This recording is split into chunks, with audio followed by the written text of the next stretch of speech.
As businesses around the world buckle in and brace themselves for the impact that the coronavirus pandemic will have on their operations, proper crisis management has become a necessity for company leadership. Yet only 54% of companies have a crisis plan in place. One of the most important actions that business leaders can take in the event of a global crisis event like COVID-19 is to quickly implement a plan to communicate company-wide updates. That's why Beekeeper prepared a general list of internal communication tips to help you effectively communicate with your team during a crisis situation. Download Beekeeper's free crisis communications checklist today at www.beekeeper.io/crisisavertedpodcast. That's www.beekeeper.io/crisisavertedpodcast.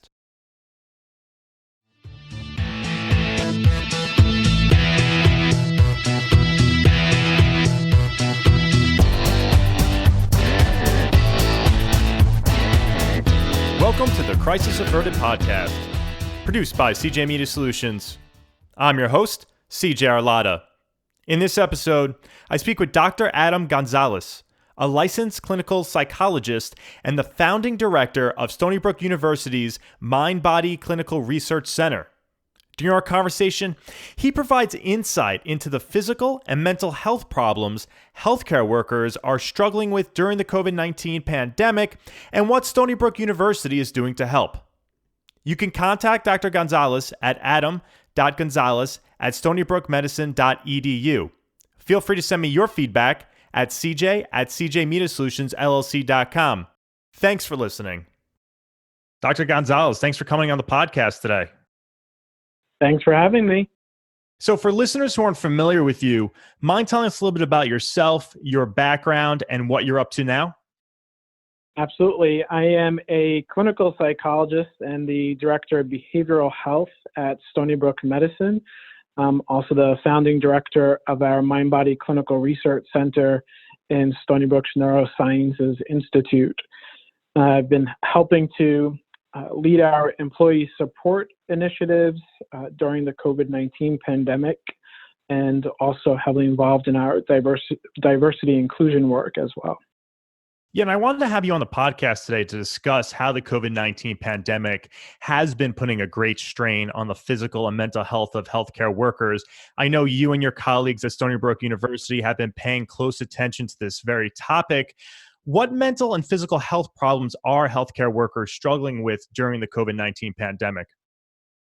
Yeah, so when talking about mental health and COVID, I think for many of us, if not all of us, we're experiencing increased stress. This is an unprecedented pandemic. It's overwhelming for a lot of people, given all of the changes that we've incurred as a society, including lots of uncertainty, worries about what's going on right now, as well as the future. As it relates to our healthcare workers, there's worries about patients' health and well-being, as well as their own health and well-being and their families' health and well-being. So especially during the height of COVID, when the hospital was filled with patients who were experiencing COVID-19, there was great concern about the healthcare workers' own health, of course, the patient's health and keeping patients alive. But then you also have the concern about bringing COVID home to families. So that I know was a huge issue, lots of anxiety and stress around that as well. Now, are certain types of healthcare workers more prone to these concerns? It really spans the gamut of different types of disciplines. You know, everyone who is at the hospital, all of our essential workers, from nurses to physicians to respiratory care workers to even our housekeeping staff who have to maintain infection control and cleaning in the hospital. You know, there's concerns at every level. I know for our nurses in particular, there was a great strain on our nursing staff, given how involved they are with patient care and being really at the front lines. Now, do these healthcare workers typically undergo any training to prepare for something of this magnitude? We do at Stony Brook. We have a disaster health team, and so prior to COVID, when COVID was just starting in China, and we were hearing more about it, we convened our disaster health mental health committee at Stony Brook, and then started talking about how we can take care of our healthcare workers in preparation that the pandemic would come to the U.S. So we were focusing both on taking care of the mental health of patients coming into the hospital, as well as family members and visitors that would want to see those patients. And then a subgroup of us also were focusing on taking care of the mental health of our employees.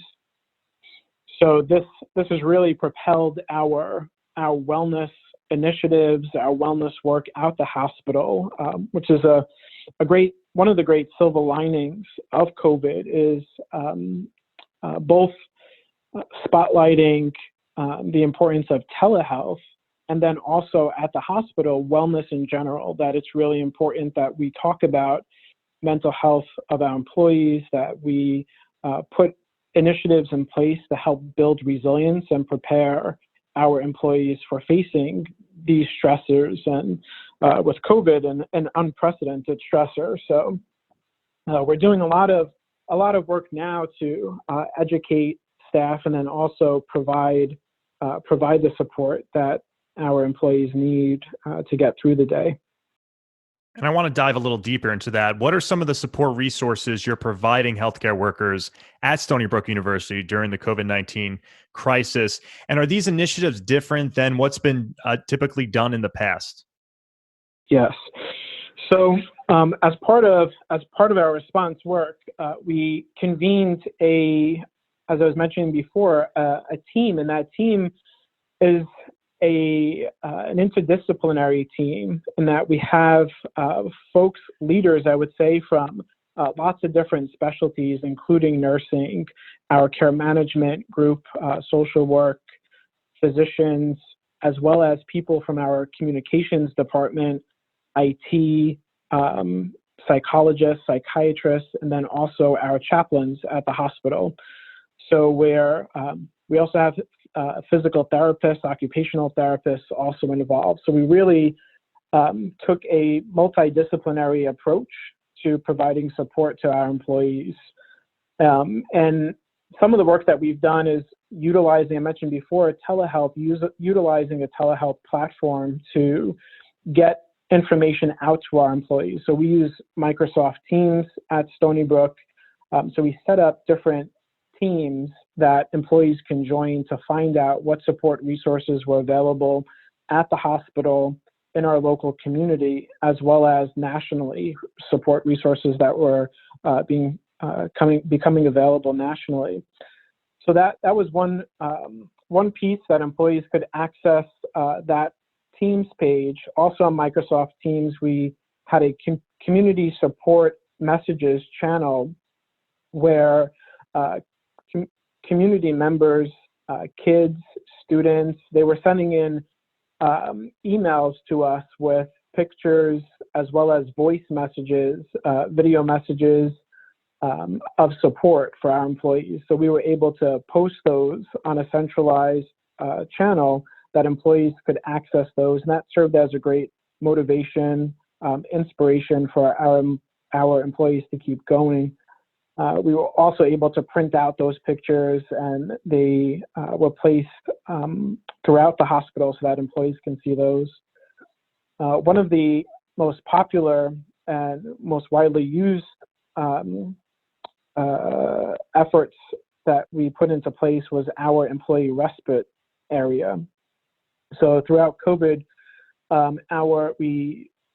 psychiatric nurses had transformed our pediatric psychiatry unit, which is a 10-bed unit, into an employee respite area. And so that had beds available for employees, showers, we had coffee and tea, lots of donated items from the community, so food available for the employees, aromatherapy, soothing music, other activities that they can engage in for some stress relief. and then also support staff available on site that employees can talk to if they wanted to talk about the stressors that they were experiencing. During the pandemic, throughout, I would say, a 4-month time frame, we had over 19,000 visits to that employee respite space. Eventually, we had to reopen it as a pediatric psychiatry unit, and our leadership at the hospital saw how popular this space was and what a great resource it was for our employees. And so they allowed us to they found new space within the hospital for us to host this resilience. We now call it Resilience at the Brook. So it's a resilience room that has a lot of the same components as the employee respite area. So this is something that we're able to still provide to our employees, and is something that will continue at Stony Brook. And you talked a little bit about this just there, about how the healthcare workers at Stony Brook University have been responding to these support resources. Have the majority of them been taking advantage of certain resources over than others, and why or why not? Absolutely. I mean, as I was mentioning, during the height of pandemic, there was a lot of traffic to our employee respite space, which I think was a positive sign that people were looking for ways to get some relief from the stress, and they continue to utilize our new room. They also we have on Microsoft Teams a daily mindfulness meditation team that employees could access. And so we offer mindfulness meditation sessions at 8 a.m. and 12 p.m. each day virtually. And then they also occur in the resilience room. So employees have been making great use of those sessions to, again, get some stress relief throughout the day.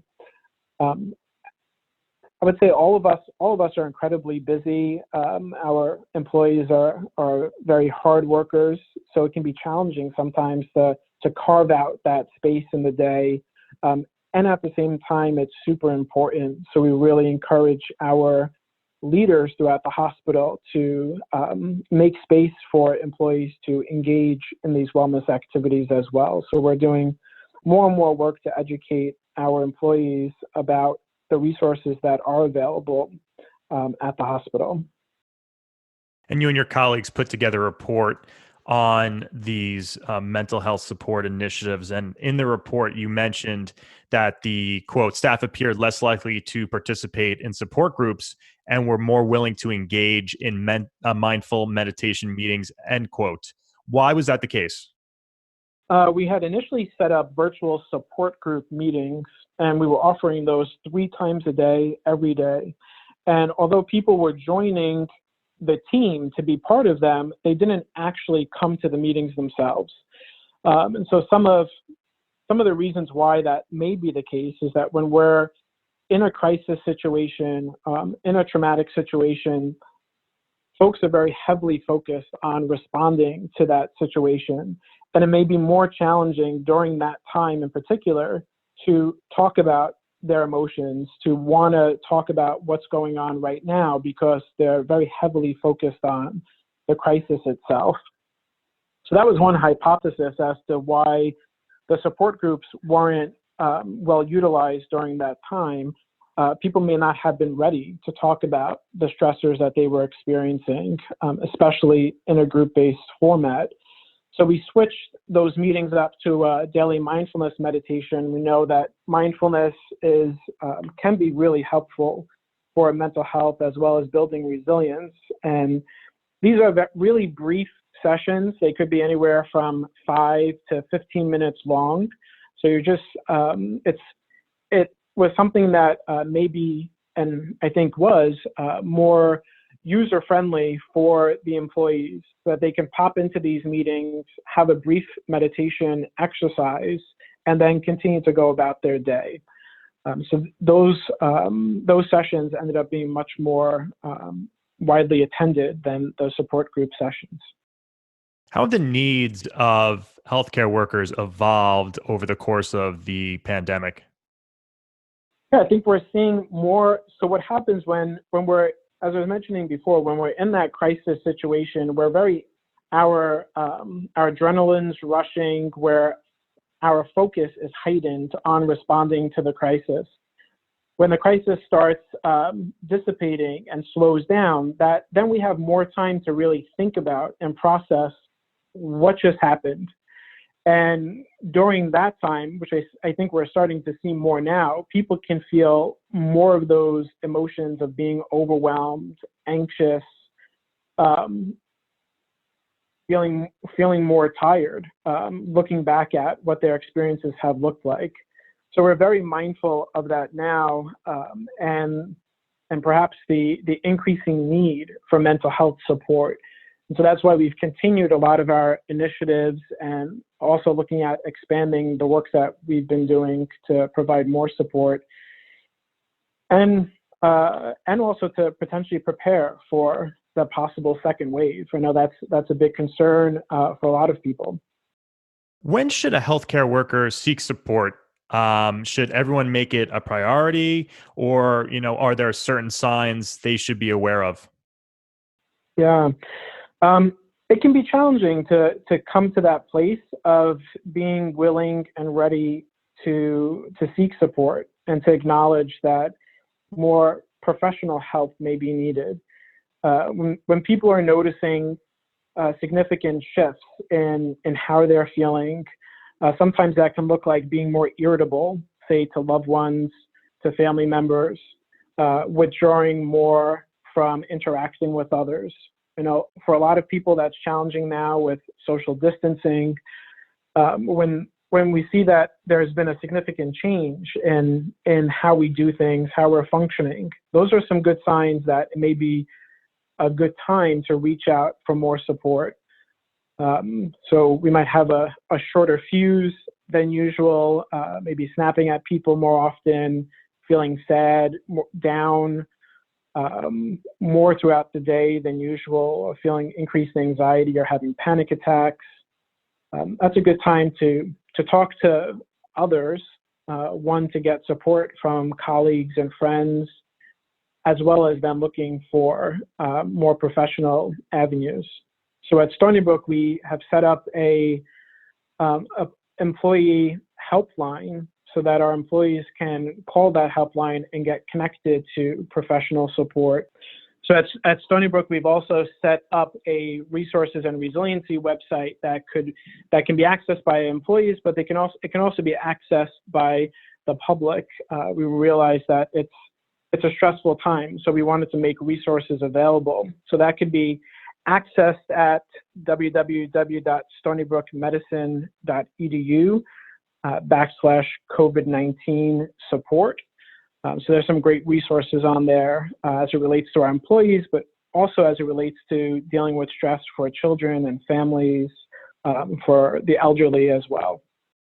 You mentioned before the employee helpline. Have you seen an increase in calls over the pandemic?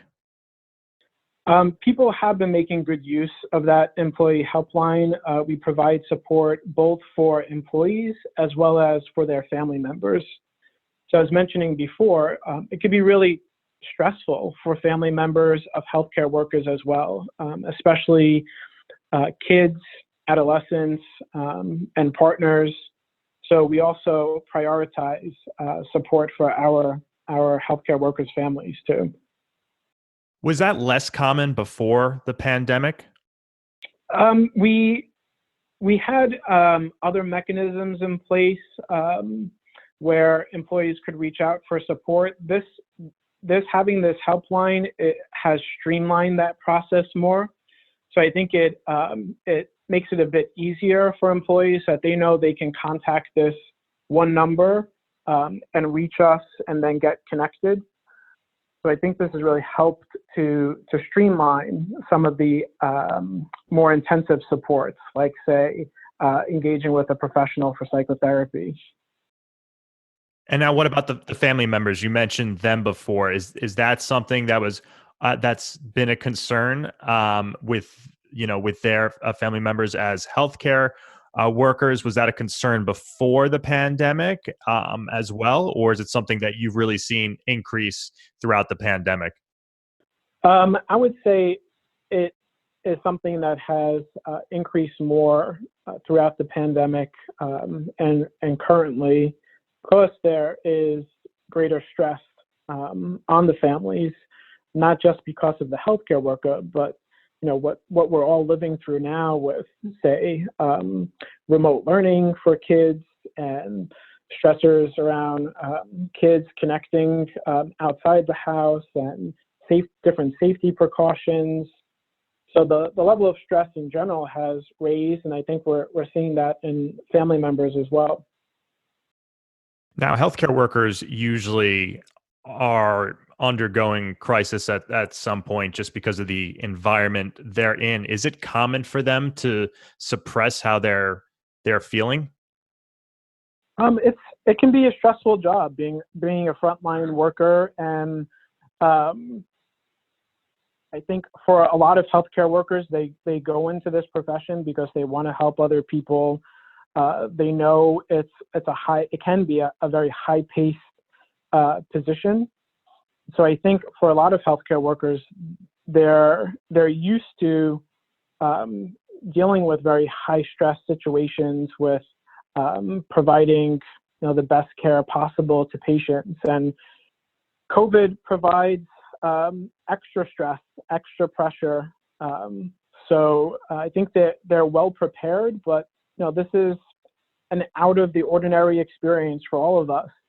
So I think we're all trying to readjust to this new normal, and from the mental health side, having the adaptive skills, resources to deal with stress is really, really important, more so now than I think it has been in the past, just because of the great stress and pressures that are on people due to the pandemic. Also, in that report you and your colleagues put together, you have some wellness tips for healthcare workers. Did you want to go over that? Sure. So during the pandemic, again, during like high intensity crisis situations, it's really important that people take care of some of the basic needs that they have, which includes things like making sure folks are getting proper sleep, that they're eating and getting proper nutrition, exercise when possible. So we look at some of these basic needs and making sure that folks are trying to get those needs met. And I think that is in part why our employee respite area was so successful, is because we were providing a space to meet those basic needs, that you can come here to rest, you can come here to get some water, get some coffee, tea, get a snack to keep yourself energized, as well as to connect with and talk to colleagues in a more supportive way. So we were really focusing on getting those basic needs met at that height of the pandemic. It can be easy, to forget to literally forget that you need to stop and rest sometimes, especially Right. when there's such high demands and you're going. Even being able to get food in, and carrying around, say, a granola bar or something to make sure that you're getting some nutrition in. How are you and your colleagues continuing to evolve these mental health support initiatives? So before we're meeting now, right before our meeting, we just had our support meeting with some of my colleagues, and we were talking about the work that we're doing moving forward. And so we're continuing to build out our resilience room for employees. So some of the new additions to that room, we're putting up a inspiration exchange wall. So on that wall, employees could write motivational messages, inspirational messages, say on a Post-it, put it on the wall, and then other employees can go and they can take a Post-it. So it's providing a method for employees to exchange motivational statements and inspirational messages, which can provide a little pick-me-up when things are getting really tough.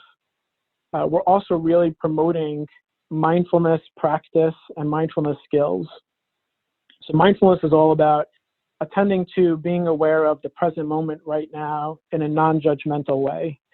And that can really help with slowing down, getting more clarity over how we're thinking about the current situation, how we want to respond in the moment. So we're really trying to promote mindfulness skills in this resilience room. And so we have mindful listening, having soothing music being piped into the room.